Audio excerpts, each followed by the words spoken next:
할렐루야. 한 주간도 믿음 가운데 승리하시고 오늘도 주의 전에 올라와 예배하는 우리 사랑하는 성도들에게 하나님의 풍성한 은혜가 함께하기를 주의 이름으로 축복합니다.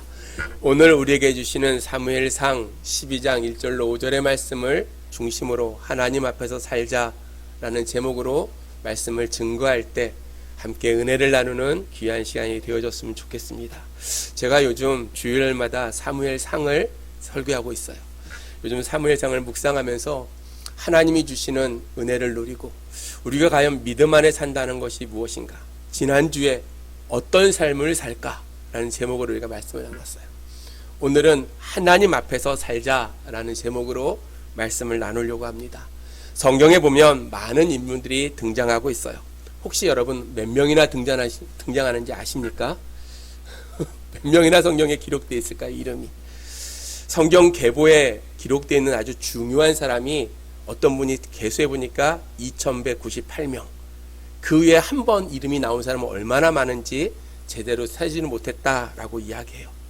이렇게 셀 수 없는 많은 사람들이 성경에 기록되어져 있어요. 그 가운데 가장 고상한 성품과 품위를 갖고 살았던 사람이 누구인가 한번 생각해 봤어요. 각자 생각하는 사람이 다 다르겠지만 제가 생각해 보니까 아마 개인적으로는 사무엘이 아닌가라고 생각되어져요.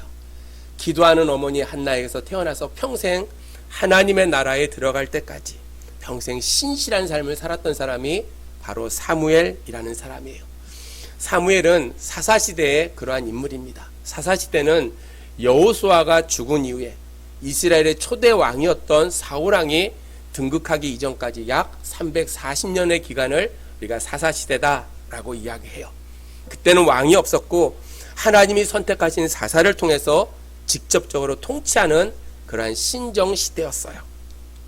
사무엘이 마지막 사사였을 뿐만 아니라 선지자였고 그는 제사장의 직분을 잘 감당했어요. 여러분, 사사시대가 신정시대였음에도 불구하고 이스라엘 백성들은요 불순종을 합니다. 그래서 사사기를 읽다 보면 하나님 앞에 불순종하고 또 그러면 하나님께서 이방의 나라들을 세워서 이스라엘을 징계하시고 그들이 회개하면 그들에게 사사를 세워서 그 압제했던 나라를 다시 누르는 그러한 사건이 계속해서 사사기에 반복되고 있어요. 어떻게 보면 이 사사시대는요 영적으로 암흑의 시대였다라고 이야기를 해요.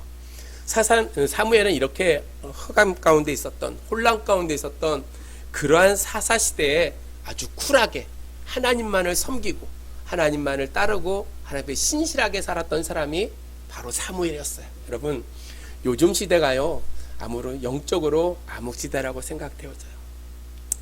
믿음을 갖고 살아가는 우리의 삶 속에 하나님을 더욱더 뜨겁게 사랑하고 하나님 앞에 온전하게 살아가야 됨에도 불구하고 우리는 암묵적인 그러한 삶 속에 하나님을 잊어버리고 살 때가 너무나 많다는 거예요. 그래서 오늘 본문을 가지고 주었던 제목처럼 하나님 앞에서 살자라는 제목으로 우리가 다시 한번 우리의 삶을 점검해보고 하나님 앞에 신실함으로 나아가는 그러한 주일 아침이 되어지기를 소망합니다. 오늘 본문에 등장하는 내용은 사무엘이 이제 사울왕을 세우고 퇴임하는 그러한 장면이에요. 사울왕이 등극하자 이제 사사의 직분을 감당할 수가 없어서 고별 인사를 합니다. 오늘 3절 말씀에 이렇게 시작해요. 내가 여기 있나니 여호와 앞과 그의 기름 부음을 받은 자 앞에서라고 했어요. 여호와 앞에서라는 말이 나오는데요. 그것은 그가 평생에 지켜온 인생의 원칙이었고 그의 신앙의 모토였어요.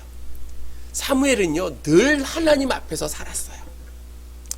사무엘은 평생을 살면서 늘 하나님 앞에서의 그러한 삶을 살았다는 거예요.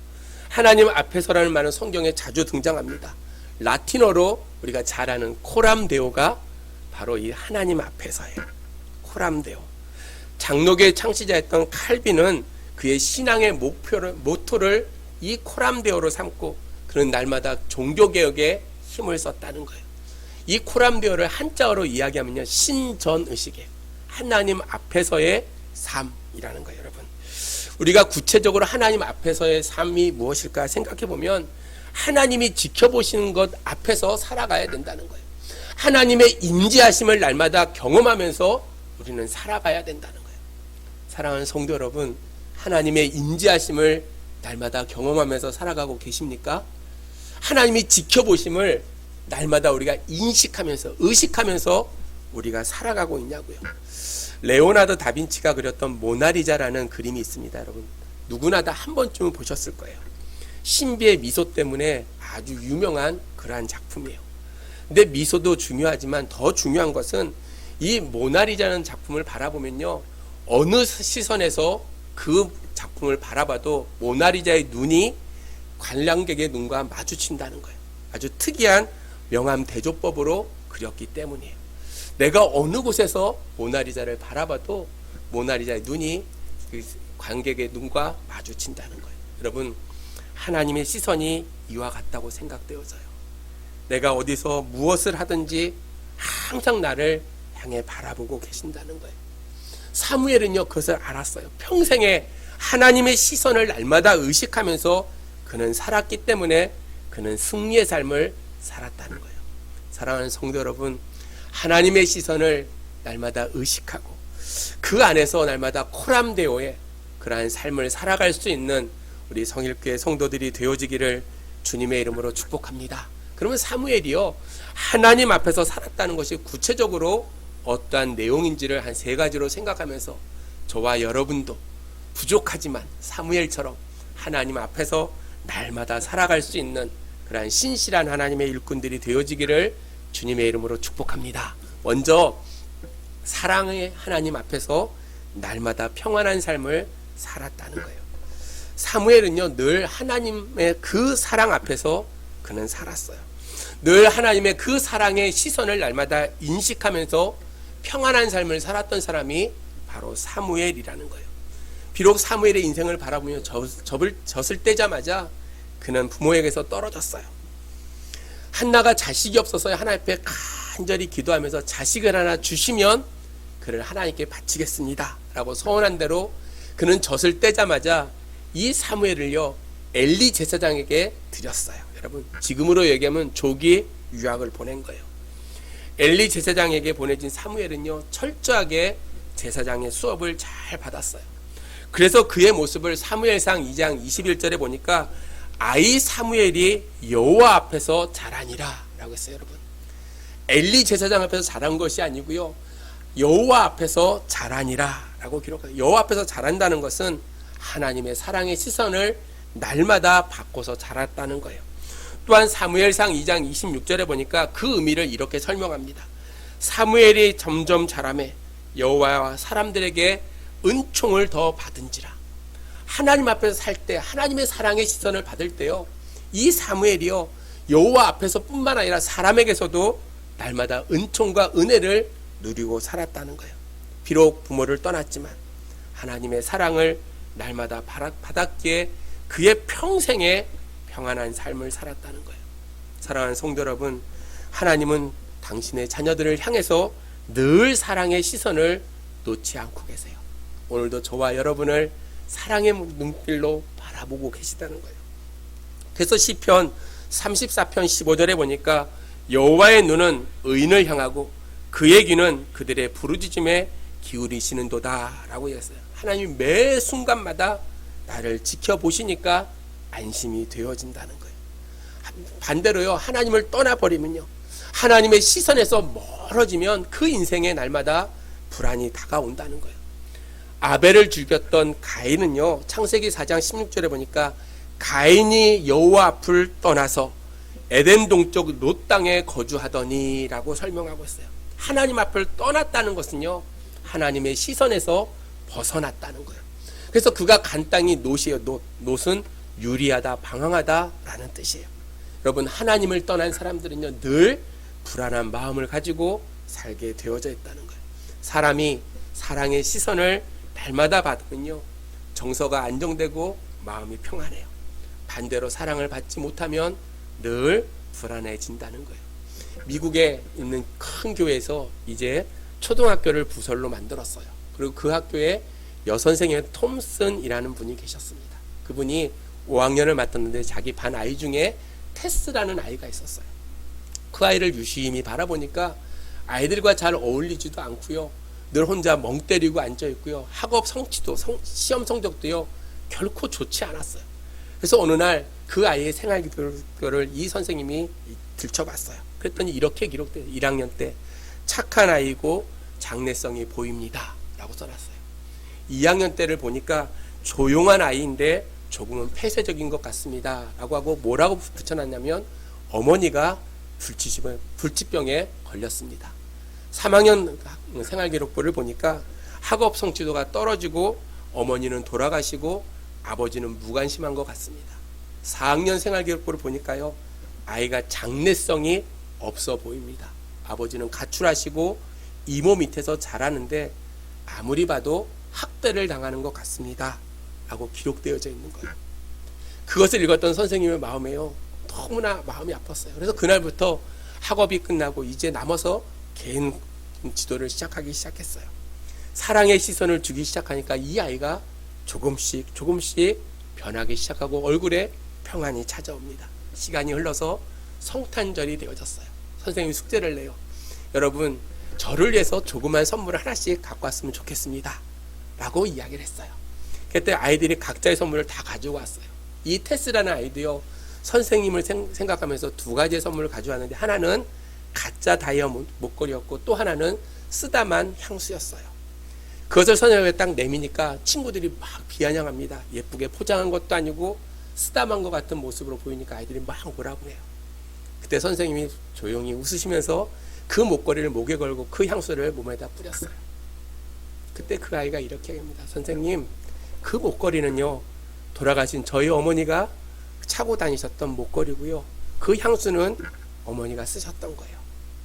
선생님 몸에 뿌리니까 선생님 몸에서 어머니의 향취가 나서 너무나 좋습니다 라고 이야기를 했어요.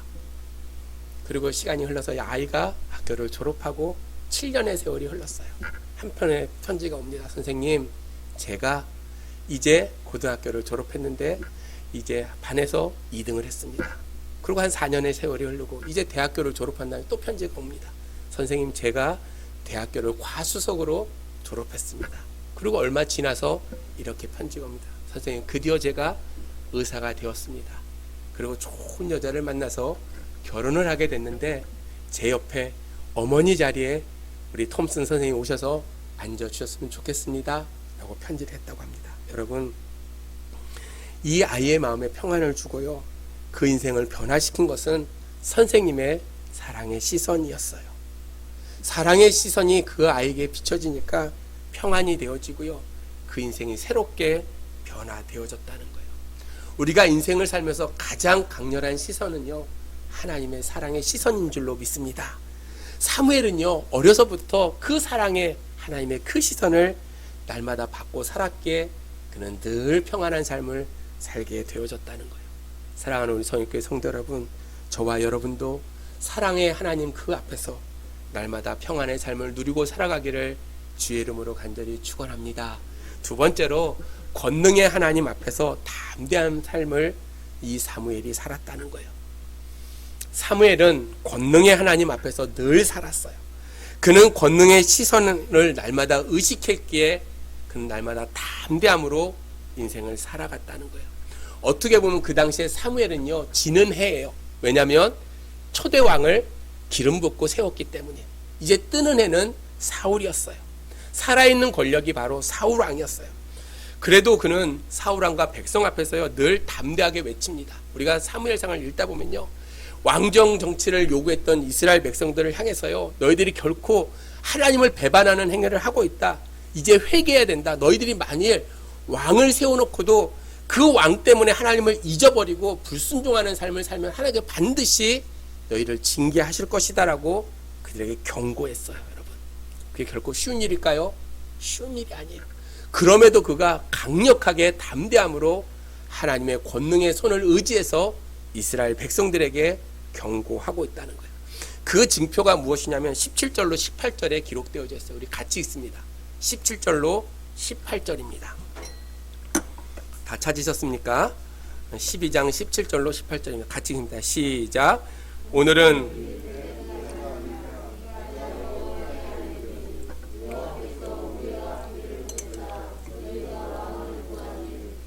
여호와의 목전에서 범한 죄악이 큼을 너에게 밝히 알게 하시리라.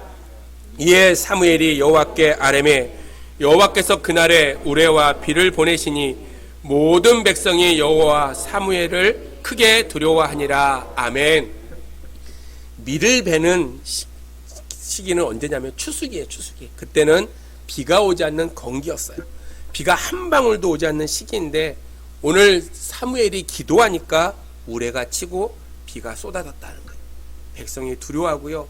그러다 사무엘이 위로하면서 앞으로 잘해라 라고 권면하는 내용이 오늘 뒷부분에 기록되어져 있어요. 여러분, 사무엘이 이렇게 담대할 수 있었던 이유가 무엇이냐면 사람을 의식하지 아니하고 하나님을 의식하고 살았다는 거예요. 사랑하는 성도 여러분, 우리가 인생을 살면서 늘 하나님을 의식할 뿐만 아니라 하나님의 권능의 하나님이심을 날마다 기억하며 우리는 담대함으로 살아가야 된다는 거예요. 잠언 29장 25절에 보니까 사람을 두려워하면 올무에 걸리게 되거니와 여호와를 의지하는 자는 안전하리라. 아멘. 여러분, 사람을 두려워하면요 올무에 걸리게 된대요. 근데 여호와를 의지하는 자는 안전함으로 지켜보아여 주신다 라고 말씀하고 있어요. 여러분이 잘 아는 베드로 사도가 있어요. 그는 예수님 앞에서 하나님의 권능을 보지 못했기에 겁을 먹고 3번이나 주님을 부인했어요. 예수님의 시선이 마주쳤음에도 불구하고요 양심이 찔려서 통곡은 했지만 그래도 아직 하나님의 권능을 바라보지는 못했어요. 예수님의 부활을 체험하고 성령의 강림한 역사를 체험한 그 순간 그는 하나님의 권능을 의식하기 시작했어요. 담대함으로 복음을 전합니다. 수없는 박해와 고난 속에서도요 그는 하나님의 권능을 날마다 믿고 죽음까지도 불사하면서 복음을 전하는 복음의 전도자가 되어졌다는 거예요. 사랑하는 성도 여러분, 우리가 인생을 살면서 늘 권능의 하나님을 믿고 의지함을 날마다 기억한다면 우리는 세상 가운데 날마다 담대함으로 살아갈 수 있는 그러한 저와 여러분들이 되어지기를 주의 이름으로 축복합니다. 하나님은 살아계시고요 오늘도 권능 가운데 우리를 지키시고 인도하여 주신다는 거예요. 그러므로 우리는 늘 주님 안에 살아갈 때요 내가 예수 믿고 살아간다는 것에 담대함을 가지고 날마다 전하며 증거하며 살아가는 그러한 삶을 살아가야 돼요. 누가 혹시나 예수 믿는다고 할까봐 우리가 숨기고 살아가는 것이 아니라 내가 교회를 다니고 예수를 믿고 하나님의 작은 제자로서 내가 최선의 삶을 살고 있습니다라고 고백할 수 있는 그러한 담대함을 가지고 살아가는 우리 믿음의 성도들이 되어지기를 주의 이름으로 축복합니다. 사랑하는 성도 여러분, 우리가 살고 있는 이 세상은 참으로 험악한 세상이에요. 순간순간마다 위기의 상황들이 우리 앞에 닥쳐온다는 거예요. 그러나 어떠한 위기 상황 속에서도 권능의 하나님 그 앞에서 살면요 우리는 담대해질 수가 있어요. 그러므로 사랑하는 성도 여러분, 그러한 담대함으로 저와 여러분이 날마다 승리하며 하나님의 영광을 나타내는 그러한 일꾼들이 되어지기를 주의 이름으로 축복합니다. 마지막 3번째로 공의 하나님 앞에서 정직한 삶을 살아야 된다는 거예요. 사무엘은요 공의의 하나님 앞에서 늘 살았어요. 공의의 하나님을 날마다 의식했기 때문에 그는 정직한 삶을 살았다는 거예요. 하나님의 눈을 의식하는 사람은요 남이 보든지 안 보든지 차이가 별로 없어요. 당연하게 정직하게 살아간다는 거예요. 하나님을 의식하고 살아가는 사람, 하나님의 눈을 날마다 의식하고 하나님 앞에서 살아가는 사람들은 사람이 보든지 안 보든지 전혀 상관없이 정직하게 산다는 거예요. 오늘 사무엘이 그러한 삶을 살았어요. 사사로서, 선지자로, 제사장으로서 절대 권력을 쥐었어요. 그랬음에도 불구하고요 그는 미스바로 이스라엘 백성을 모으게 하고 철저하게 회개하게 하고 그들이 하나님 앞에 온전히 살 수 있도록 인도했던 사람이 바로 사무엘이었어요. 여러분, 이런 말이 있죠. 절대 권력은 절대 부패하다. 여러분, 왜 그러겠냐 하면요 절대 권력을 가지면요 눈에 뵈는 게 없어요. 대통령이 절대 권력을 가지고요 살아가면요 국민을 무시합니다. 대통령이 절대 권력을 갖게 되면요 자기 멋대로 모든 것을 해요. 국민들을 의식하지 않는다는 거예요. 사람을 무시하게 함부로 행동하는 거예요. 사무엘은요 공의 하나님의 시선을 의식했기에 그는 늘 정직하고 깨끗하게 살았다는 거예요. 오늘 3절 말씀 뒤에 보니까 이런 말씀이 있어요. 내가 누구의 소를 빼앗았느냐, 누구의 나귀를 빼앗았느냐, 누구를 속였느냐, 누구를 압제했느냐, 내 눈을 흐리게 하는 뇌물을 누구의 손으로 받았느냐, 그리하였으면 내가 그것을 너에게 갚으리라. 아주 사무엘이요 담대하게 얘기하면, 야, 내가 누구 소 빼진 적 있냐? 누구 나귀를 내가 훔친 적이 있느냐? 내가 누구를 속인 적이 있냐? 압제한 적이 있냐? 내가 뇌물을 받아서 재판을 잘못한 것이 있느냐? 그런 것이 있다면 내게 이야기해라. 내가 그대로 갚으리라. 아주 담대하게 이야기했다는 거예요. 그 이야기를 듣고 백성이 뭐라고 하냐면 4절에 보니까 이렇게 이야기하고 있어요. 그들이 이르되 당신이 우리를 속이지 아니하고 압제하지 아니하였고 누구의 손에 있든지 아무것도 빼앗은 것이 없나이다. 여러분, 백성 중에 그 누구도요 사무엘의 비리에 대해서 되지 못했다는 거예요. 이구동성으로 정직합니다 라고 이야기하고 있어요. 사랑하는 성도 여러분, 하나님은요 우리의 일거수일투족을 날마다 오늘도 감찰하고 계세요. 여러분 믿으십니까? 정말로 믿으십니까? 우리가 얼마나 두렵고 떨림으로 살아야 되는지 몰라요.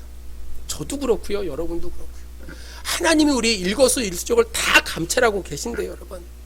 그래서 시편 11편 4절에 보니까 그의 눈이 인생을 통촉하시고 그의 안목이 그들을 감찰한다라고 했어요, 여러분. 한 대학교에서 아주 흥미로운 실험을 했어요. 캠퍼스 안에다가 커피 자율 판매대를 만들어 놓고요, 자유롭게 돈을 내고 커피를 가져가게 했어요. 근데 돈을 내지 않는 사람이 너무나 많은 거예요. 그래서 이 두 번째 실험이 무엇이었냐면, 똑같이 커피 자율대를 만들어 놓고 그 앞에다가 사람의 눈을 하나 딱 붙여놨어요. 그랬더니 예전보다 3배나 많이 돈이 거쳤다고 이야기합니다. 왜 그럴까요? 그림으로 그려져 있는 사람의 눈이었지만 그 눈을 의식했다는 거예요. 사랑하는 성도 여러분, 그림 속에 있는 사람의 눈 시선도 이렇게 무서운데 오늘도 불꽃 같은 눈동자로 우리를 바라보시는 하나님의 그 시선을 우리가 인식하고 의식하고 살아가지 못한다면 우리는 날마다 하나님 앞에 버림받을 수밖에 없다는 거예요. 사람이 죄를 저지르고 부정한 이유가 무엇이냐면 다른 사람이 보지 않기 때문이라고 변명한다는 거예요. 사랑하는 성도 여러분, 기억할 것은 다른 사람들이 안 봐도요 공의의 하나님께서 오늘도 지켜보고 계신다는 거예요. 하나님의 시선을 의식하면요 우리는 정직하게 살게 되어져 있어요. 다시 말해서 하나님의 눈을 의식하면요 정직한 삶을 살고요, 하나님의 눈을 의식하지 아니하면 죄악된 삶을 우리는 살게 되어져 있다는 거예요. 많은 사람이 이렇게 생각합니다.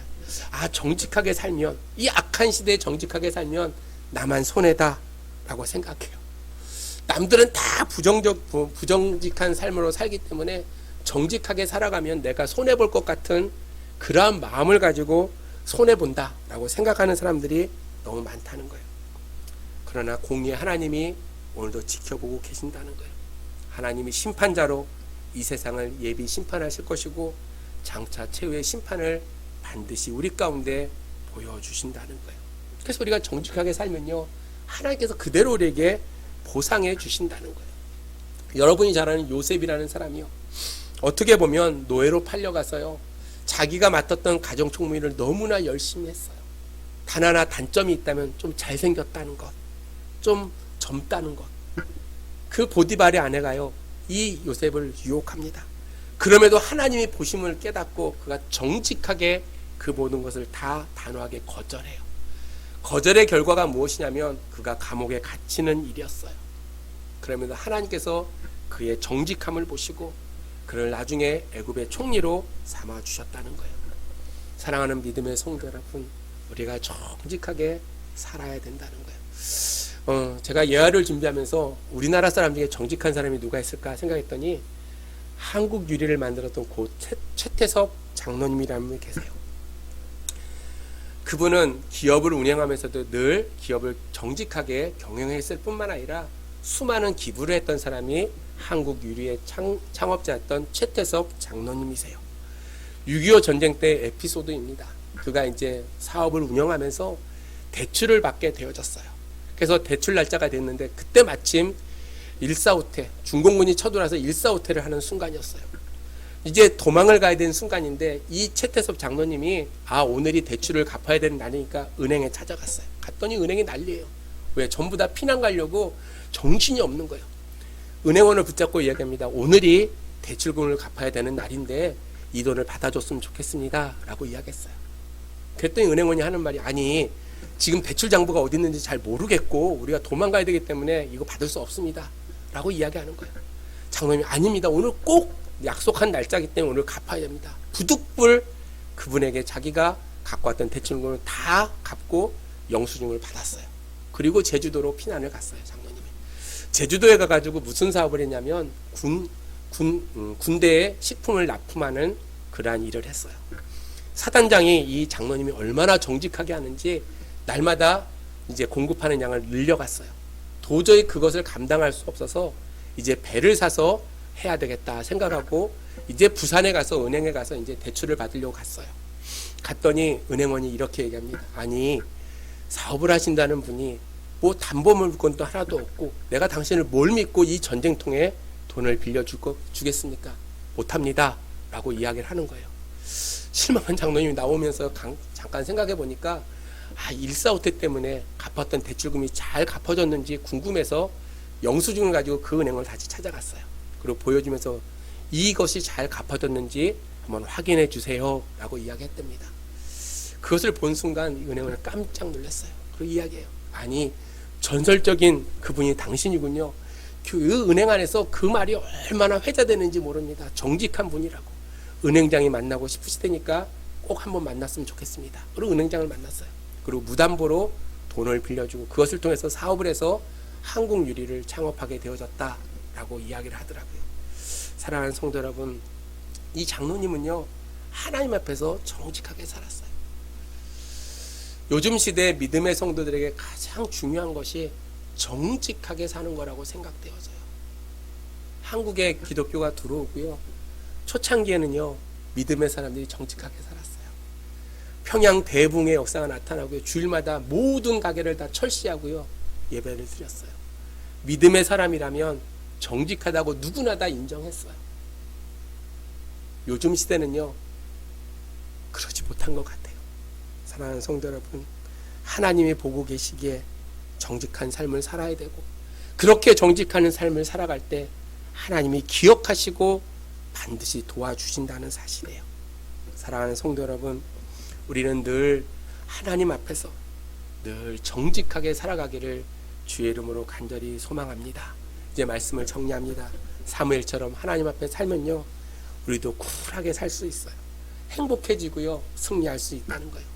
부디 하나님 앞에서 하나님의 그 시선을 날마다 의식하면서 평안한 삶, 담대한 삶, 정직한 삶을 통해서 복되고 아름다운 인생을 살아가는 저와 여러분들이 되어지기를 주의 이름으로 축복합니다. 기도하겠습니다. 하나님, 은혜를 감사합니다. 오늘도 부족한 종을 통해서 말씀을 증거합니다. 코람데오의 삶을 통해 우리가 날마다 주님 앞에 날마다 평안한 삶, 담대한 삶, 정직한 삶을 살아가는 믿음의 자녀들이 되게 도와주시고, 저희들의 삶의 모습을 통해서 그리스도의 복음이 증거되어지며 하나님의 나라가 확장되어지는 놀라운 역사가 나타날 수 있도록 하나님 인도하여 주시옵소서. 오늘도 하나님을 의식하게 하시고 그 믿음 속에 날마다 신실한 삶을 통해서 하나님께 영광 돌리는 믿음의 자녀들이 될 수 있도록 하나님 인도하여 주시옵소서. 그로 말미암아 내 영혼이 잘된 같이 범사가 잘되고 평안한 그 놀라운 은혜가 사랑하는 성도들의 삶 속에 넘쳐날 수 있도록 하나님 인도하여 주시옵소서. 코로나로 어렵고 힘든 시기입니다. 하나님 아버지 지키시고 인도하시고 역사하여 주셔서 날마다 풍성한 은혜를 누리고 살아가는 성도들이 되게 도와주시고, 한 주간도 세상에 나가 살 적에 하나님의 그 시선을 날마다 의식하며 날마다 주님 앞에 영광 돌리며 살아가는 믿음의 귀한 권속들 될 수 있도록 하나님 역사하여 주시옵소서. 감사를 드렸고 예수님의 이름으로 기도하옵나이다. 아멘.